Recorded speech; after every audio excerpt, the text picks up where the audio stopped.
শিক্ষার্থীরা তোমরা কেমন আছো? নিশ্চয়ই ভালো আছো তোমরা সবাই। তো তোমাদের সাথে আমি আলোচনা করছিলাম হচ্ছে পোলার কার্ভের চ্যাপ্টার নাম্বার 21 এর বি, পোলার কার্ভের এরিয়া ডিটারমিনেশন বা ইভ্যালুয়েশন। তো আমরা যেই বিষয়টা নিয়ে লাস্ট লেকচারে আলোচনা করেছিলাম সেটা হচ্ছে ইনিশিয়াল লাইন বা হচ্ছে line of theta equals to π/2 বা হচ্ছে কোনটা পোল, সেগুলো নিয়ে আমি আলোচনা করেছি। আজকে তোমাদের সাথে যেটা নিয়ে আলোচনা করবো সেটা হচ্ছে কার্ভ ট্রেসিং। তো আসলে তুমি যদি কার্ভ ট্রেসিং নাই বুঝতে পারো তাহলে আসলে তুমি কোনো জিনিসেরই তুমি আসলে এরিয়া বের করতে পারবে না। তো আজকের ক্লাসটা অত্যন্ত গুরুত্বপূর্ণ, তোমার মনোযোগ দিয়ে করলে আশা করি যেই কোনো পোলার কোঅর্ডিনেটের তোমরা খুব সহজেই বের করতে পারবে যে কোন কার্ভটা কোন লাইনের রেসপেক্টে সিমেট্রি। কেমন? তো আমি শুরু করতেছি কার্ভ ট্রেসিং। দেখো, কার্ভ ট্রেসিং এর জন্য তোমাকে বুঝতে হবে সিমেট্রিক জিনিসটা আসলে কি। দেখো, ধরো আমি তোমাকে এমন একটা গ্রাফ দিলাম। এই গ্রাফটা একদম সহজ একটা গ্রাফ দিচ্ছি, সেটা হচ্ছে y square equals to 4ax, y square equals to 4ax। কেমন? তো দেখো, এই কার্ভের দিকে তুমি হিসাব করে দেখো, এটা কিন্তু আমাদের এক্স এক্সিস। কেমন? তো তুমি কিন্তু খুব সহজেই বলতে পারো যে এই কার্ভের, আমি আবারও বলতেছি, এই কার্ভের উপরে যতটুকু এলাকা আছে ঠিক সিমিলারলি কিন্তু নিচেও ততটুকু এলাকা আছে। এই কারণে আমরা বলতে পারি যে এই কার্ভটা, আমি আবারও বলতেছি, এই কার্ভটা এক্স অক্ষের রেসপেক্টে বা এক্স এক্সিসের রেসপেক্টে সিমেট্রিক। মানে এক্স অক্ষের উপরেও সে যতটুকু জায়গা দখল করতেছে, নিচেও সেম জায়গা দখল করতেছে। তো সিমেট্রিসিটি আসলে কার্টেসিয়ান কোঅর্ডিনেটের জন্য একরকম, পোলার কোঅর্ডিনেটের জন্য আরেক রকম। তো দেখো, এই জন্য আমি কিছু টেস্ট তোমাদেরকে শিখিয়ে দিচ্ছি যাতে তুমি এই টেস্টগুলো দিয়ে খুব সহজেই তুমি বের করতে পারবা যে যেই কোনো পোলার ইকুয়েশন কোন লাইনের রেসপেক্টে সিমেট্রিক। কেমন? তো 1 নাম্বার, দেখো, ধরো আমি এখানে একটা লাইন করে দিচ্ছি। 1 নাম্বার দিয়ে দিলাম হচ্ছে কন্ডিশন, ওকে, কন্ডিশন, আর এখানে লিখলাম হচ্ছে সিমেট্রিক অ্যাবাউট। আচ্ছা, তো প্রথম কথা হচ্ছে এখানে এটা 1 নাম্বার থাকবে, ওকে। আমি এখানে একটা বক্স করে দিচ্ছি, ধরো 1 নাম্বার। তো 1 নাম্বার কন্ডিশনটা হচ্ছে, ধরো সাধারণত পোলার ইকুয়েশনগুলো কেমন হয়? সাধারণত পোলার ইকুয়েশন হয় r equals to function of theta. তো যদি তুমি থিটার পরিবর্তে কন্ডিশনের মধ্যে বা ম্যাথের মধ্যে বা ইকুয়েশনের মধ্যে যদি মাইনাস থিটাকে রিপ্লেস করো, আর ইকুয়েশন যদি আনচেঞ্জড হয়, আমি আবার বলতেছি, ইকুয়েশন যদি কি হয়, ইকুয়েশন যদি আনচেঞ্জড হয়, তখন সেই কন্ডিশন বা সেই ইকুয়েশনটা, মানে সেই পোলার ইকুয়েশনটা হয়ে যাবে হচ্ছে সিমেট্রিক অ্যাবাউট ইনিশিয়াল লাইন। হ্যাঁ, তো ইনিশিয়াল লাইন আবার কোনটা? আমি তোমাদের গতকালকে কিন্তু দেখিয়েছিলাম ইনিশিয়াল লাইন হচ্ছে কোনটা। এই যে ইনিশিয়াল লাইন হচ্ছে আসলে এইটা, এইটা এক্স এক্সিসকে বলবো ইনিশিয়াল লাইন, তবে সেটা হচ্ছে থিটা ইকুয়ালস টু 0 ডিগ্রি, মানে এক্স এক্সিস, এই যে এইটা, হ্যাঁ, এই যে এই লাইনটাকে বলবো হচ্ছে আমরা ইনিশিয়াল লাইন। ওকে, 2 নম্বর কন্ডিশন। 2 নম্বর হচ্ছে, ধরো কোনো পোলার কোঅর্ডিনেটের কোনো ইকুয়েশনে তুমি যদি থিটার পরিবর্তে পাই মাইনাস থিটা বসাও, আমি আবার বলতেছি, থিটার পরিবর্তে তুমি যদি পাই মাইনাস থিটা বসাও এবং ইকুয়েশন যদি আনচেঞ্জড থাকে, তখন সেই ইকুয়েশনটা সিমেট্রিক হবে হচ্ছে থিটা ইকুয়ালস টু π/2 লাইনের রেসপেক্টে। সে কি হবে? সে সিমেট্রিক হবে, অর্থাৎ সে হচ্ছে কি হবে, এই যে এইটা হচ্ছে থিটা ইকুয়ালস টু π/2 লাইন, মানে হচ্ছে ওয়াই অক্ষ। আগের দিন বলেছিলাম, আগের লেকচারে ভালো করে দেখবা, থিটা ইকুয়ালস টু π/2 লাইনের রেসপেক্টে বা ওয়াই অক্ষের রেসপেক্টে সে হচ্ছে কি হবে, সে সিমেট্রিক হবে। কেমন? ওকে, এটা হলো 2 নম্বর কন্ডিশন। আচ্ছা, 3 নম্বর কন্ডিশনটা কি? 3 নম্বর কন্ডিশনটা হচ্ছে, ধরো আর এর পরিবর্তে তুমি যদি মাইনাস আর বসাও, এবং ইকুয়েশন যদি আনচেঞ্জ থাকে, মানে ইকুয়েশনে কোনো চেঞ্জ নাই, তাহলে সেইটা হবে সিমেট্রিক অ্যাবাউট পোল। লিখে দিচ্ছি, সিমেট্রিক অ্যাবাউট পোল। পোল মানে কি? পোল মানে হচ্ছে অরিজিন, মানে হচ্ছে মূল বিন্দুর রেসপেক্টে সে হবে কি, সিমেট্রিক। কেমন? আচ্ছা, ওকে। 4 নম্বর কন্ডিশন হচ্ছে, ধরো তুমি থিটার জায়গায় মাইনাস থিটা বসিয়েছো, যে প্রথমটার মতো থিটার জায়গায় মাইনাস থিটা বসিয়েছো, আবার আবার তুমি আর এর জায়গায় বসিয়েছো মাইনাস আর এবং ইকুয়েশন আনচেঞ্জড। থিটার জায়গায় মাইনাস থিটা এবং আর এর জায়গায় মাইনাস আর বসানোর পরে যদি ইকুয়েশন আনচেঞ্জড পাও তাহলে সেটা হবে থিটা ইকুয়ালস টু π/2 লাইনের রেসপেক্টে, থিটা ইকুয়ালস রেসপেক্টে সিমেট্রিক। বা এখানে লিখতে পারি যে সিমেট্রিক অ্যাবাউট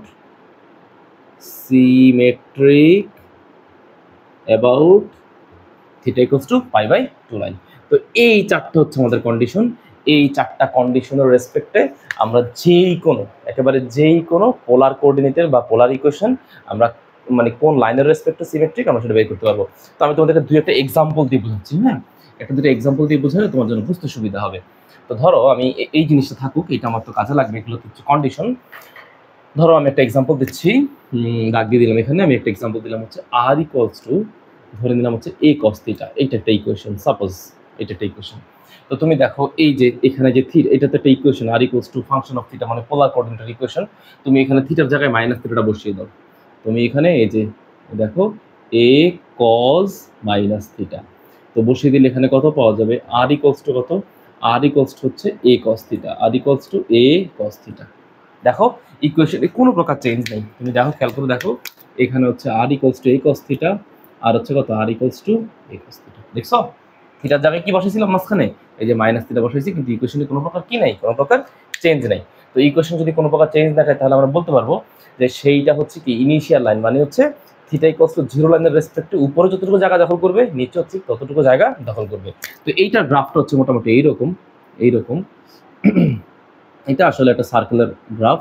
তো দেখো এটা গ্রাফটা এরকম। কেন এটা গ্রাফটা এরকম হচ্ছে আমি এটা ব্যাখ্যা হচ্ছে নেক্সট লেকচারগুলোতে আস্তে দিব। তো দেখো এইটা হচ্ছে আমাদের এই আর ইকুয়ালস টু a cos থিটার গ্রাফ। তো আর ইকুয়ালস টু a cos থিটার গ্রাফটা কি দেখো তো, এই যে উপরে যতটুকু জায়গা দখল করছে এইটা হচ্ছে theta equals two 0 line, theta equals two 0 অথবা হচ্ছে ইনিশিয়াল লাইন। কি লাইন? Initial line. হ্যাঁ, এই দেখো নিচের ঠিক ততটুকু জায়গা দখল করছে। বুঝতে পারলাম? ওকে। তো এবার ধরো আমি তোমাদেরকে আরেকটা এক্সাম্পল দিচ্ছি।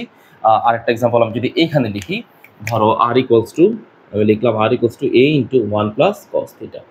তো তুমি এইখানে r equals to a into 1 plus cos, হ্যাঁ 1 প্লাস cos, এই থিটার জায়গায় তুমি বসাই দাও মাইনাস থিটা, থিটার জায়গা থেকে মাইনাস থিটা বসিয়ে দাও।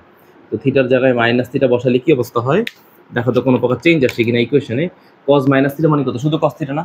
তাহলে ইকুয়েশনে কিন্তু কোনো প্রকার চেঞ্জ নাই। দেখো a ইন্টু 1 প্লাস cos থিটার সেম থাকে, কোনো প্রকার চেঞ্জ নেই। তার মানে থিটার জায়গায় মাইনাস থিটা বসালে ইকুয়েশনে চেঞ্জ নাই। তার মানে এটা কোন লাইনের রেসপেক্টে সিমেট্রিক হবে? ইনিশিয়াল লাইনের রেসপেক্টে সিমেট্রিক হবে। তো এইটার গ্রাফটা কেমন? এইটার গ্রাফটা হচ্ছে অ্যাকচুয়ালি এরকম। দেখো এটার গ্রাফটা হচ্ছে এরকম।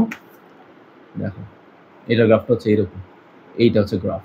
হ্যাঁ, দেখো এটা হচ্ছে গ্রাফ, এবং দেখো এইটা হচ্ছে আমাদের কোন লাইন বলো তো?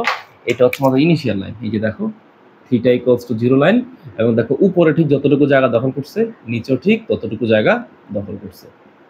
বুঝছো ঘটনা? এইটা কিন্তু আবার আমাদের কি লাইন? এটা হচ্ছে আমাদের থিটা ইকুয়ালস টু π/2 লাইন। এই দেখো থিটা ইকুয়ালস টু π/2 লাইনের রেসপেক্টে কিন্তু সিমেট্রিক না। কেন?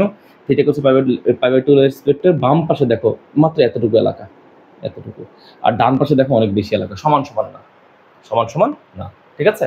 ওকে। তো এবার আমি আরেকটা এক্সাম্পল দিয়ে তোমাকে বোঝাচ্ছি। ধরো এবার তোমাকে আমি ইকুয়েশনটা দিলাম এরকম। দেখো তুমি খেয়াল করো, ধরো তুমি এরকম লিখতে পারো যে r equals to a into 1 plus sine theta, r equals to a into 1 plus sine theta. তুমি এবার এখানে প্রথমটা চেক করো, থিটার মান তুমি যদি মাইনাস থিটা বসাও, তাহলে থিটার মান যদি মাইনাস থিটা বসাই তাহলে সাইন মাইনাস থিটা মানে কত? এই দেখো a ইন্টু 1 প্লাস সাইন, তুমি এখানে লিখতে পারো মাইনাস থিটা। তো মাইনাস থিটা লিখলে কি হবে? 1 মাইনাস সাইন থিটা। এই যে ইকুয়েশন চেঞ্জ হয়ে গেছে। দেখো আর এর মান ছিল a into 1 plus sine theta, a into 1 minus sine theta. তার মানে এই গ্রাফটা কিন্তু ইনিশিয়াল লাইনের রেসপেক্টে কি না? সিমেট্রিক না। ইনিশিয়াল লাইনের রেসপেক্টে সে সিমেট্রিক না। ইনিশিয়াল লাইনের রেসপেক্টে সিমেট্রিক না মানে কত? মানে থিটা ইকুয়াল টু 0 লাইনের রেসপেক্টে তার উপরে এবং নিচে কি সমান এলাকা নাই। তাহলে পরের টেস্টটা করি। তো পরের টেস্টটা কি বলতেছে? থিটার জায়গায় কত বসাবো? পাই মাইনাস থিটা বসাবো। তাহলে আমি এখানে বসাচ্ছি r equals to a into 1 plus sine pi minus theta. তো পাই মাইনাস থিটা বসালে কি অবস্থা হয়? R equals to a into 1 plus পাইয়ের জন্য তো কোনো পরিবর্তন হবে না, সাইনের জায়গায় সাইন বসে গেছে, এবং থিটা কারণ সে সেকেন্ড কোয়াড্রেন্টে পড়ছে। তো দেখো তো ইকুয়েশন রিমেন আনচেঞ্জড, ইকুয়েশন কিন্তু আনচেঞ্জড। তো এইটার গ্রাফটা আসলে কেমন দেখো তো এটার গ্রাফটা আসলে এইরকমই। দেখো এটার গ্রাফটা হচ্ছে এইরকম। হ্যাঁ, এগুলো আসলে সব কার্ডিওয়েডের গ্রাফ। আমি এগুলো দেখাবো তোমাদেরকে, সমস্যা নাই। দেখো এইটা হচ্ছে আমাদের কোন লাইন, দেখো তো এইটা হচ্ছে আমাদের থিটা ইকুয়ালস টু π/2 লাইন। এই থিটা ইকুয়ালস টু π/2 লাইনের রেসপেক্টে দেখো এই দেখো এই দিকে ঠিক যতটুকু এলাকা সে কভার করেছে, সে কিন্তু ঠিক সিমিলারলি এই দিকেও দেখো সেম একই রকম এলাকা কভার করেছে। দেখো এইটা কিন্তু আমাদের কি লাইন ছিল, এটা ছিল আমাদের থিটা ইকুয়ালস টু 0, মানে হচ্ছে ইনিশিয়াল লাইন, হ্যাঁ, ইনিশিয়াল লাইন। বাট সে কিন্তু ইনিশিয়াল লাইনের রেসপেক্টে সমান জায়গা দখল করে না, কারণ এইদিকে এরিয়া বেশি, এদিকে নিচের দিকে কি, নিচের দিকে এরিয়া কম, দেখছো? হ্যাঁ, তো এইভাবে হচ্ছে যে আমরা আসলে যে কোনো এলাকা বের করতে পারি, কেমন? তো ধরে নাও তুমি এইভাবে চিন্তা করতে পারো যে r ইকুয়ালস টু মাইনাস আর যদি বসাই, ধরো আমি তোমাদের আরেকটা এক্সাম্পল দিচ্ছি। ধরো কোনো একটা ইকুয়েশন আছে, এরকম যে r স্কোয়ার ইকুয়ালস টু 1। তো r স্কোয়ার ইকুয়ালস টু 1 মানে কি? r স্কোয়ার ইকুয়ালস টু 1 মানে হচ্ছে অ্যাকচুয়ালি এটা হচ্ছে বৃত্তের সমীকরণ, হ্যাঁ, সার্কেলের সমীকরণ। এই দেখো সার্কেলের সমীকরণ, এই দেখো জাস্ট সিম্পল সার্কেলের সমীকরণ। তো বৃত্তের সমীকরণ মূল বিন্দু মানে তার কেন্দ্রটা হচ্ছে মূল বিন্দুতে থাকবে। ওকে, তো দেখো এখানে তুমি r এর জায়গায় যদি মাইনাস আর বসাও, হ্যাঁ, ওকে, মাইনাস আর স্কোয়ার দিতে পারো ইকুয়ালস টু 1, সেম থাকে, equals to same r square equals two 1। তো এটা হচ্ছে পোল, মূল বিন্দু, এবং মূল পোলের রেসপেক্টে সিমেট্রিক অ্যাবাউট পোল মানে হচ্ছে পোলের রেসপেক্টে মানে হচ্ছে দেখো পোলের এই ডান পাশের এলাকা তো যতটুকু থাকবে, বাম পাশে ঠিক সেম এলাকা আছে।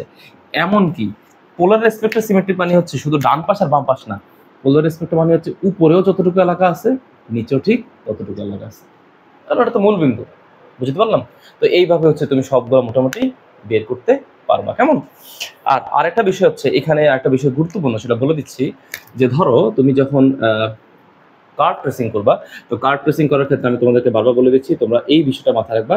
যেমন থিটা ইকুয়ালস টু 0 যেটা, থিটা ইকুয়ালস টু যেটা 0, সেটা হচ্ছে আমাদের ইনিশিয়াল লাইন। এই যে এটা হচ্ছে আমাদের ইনিশিয়াল লাইন।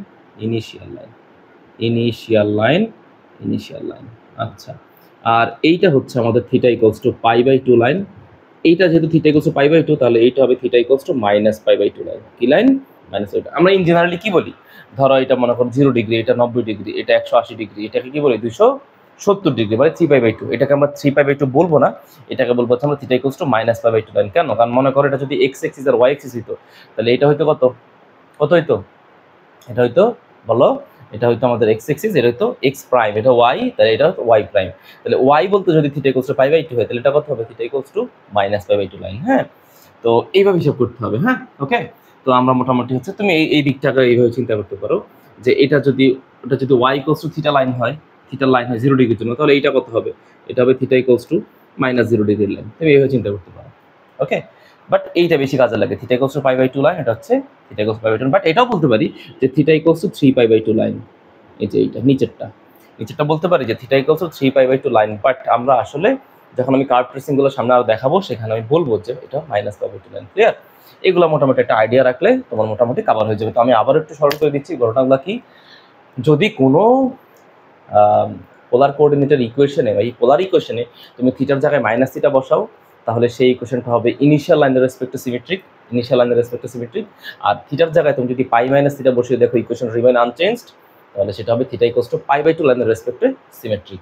আর আর এর জায়গায় শুধুমাত্র মাইনাস আর বসিয়ে যদি দেখো ইকুয়েশন রিমেইন আনচেঞ্জড, তাহলে সিমেট্রিক অ্যাবাউট পোল। আর যদি থিটার জায়গায় মাইনাস থিটা এবং আর এর জায়গায় মাইনাস আর বসাও, তাহলে সেটা হবে এটার মতো করে symmetric about theta equals to π/2 line. আর থিটা ইকুয়ালস টু π/2 লাইন বলতে আমরা আসলে y অ্যাক্সিসের লাইনটা বুঝবো। বাট এখানে যেহেতু সবকিছু আমরা পোলার হিসাব করতেছি, তাই কার্টেসিয়ানের মতো করে আমরা কোনো কিছু x অক্ষ বা y অক্ষ বলবো না। হ্যাঁ, ঠিক আছে, আমরা x অক্ষকে বলবো ইনিশিয়াল লাইন, y অক্ষকে বলবো হচ্ছে থিটা ইকুয়ালস টু π/2 লাইন। আর y এর পজিটিভ ডিরেকশনের যে লাইনটা, সেটা বলবো theta equals to π/2 line. y এর নেগেটিভ ডিরেকশন লাইনটাকে কি বলবো? Theta equals to minus π/2 line. Clear? তো ঠিক আছে, আজকে এতটুকু থাকবে। তোমরা এগুলো ভালো করে একটু আত্মস্থ করো, নাহলে কিন্তু পরবর্তীতে কার্ভ ট্রেসিং ধরতে পারবে না। আর কার্ভ যদি ট্রেস না করতে পারো, তাহলে ডায়াগ্রাম আঁকতে পারবে না। আর ডায়াগ্রাম না আঁকতে পারলে এরিয়া বুঝবে না।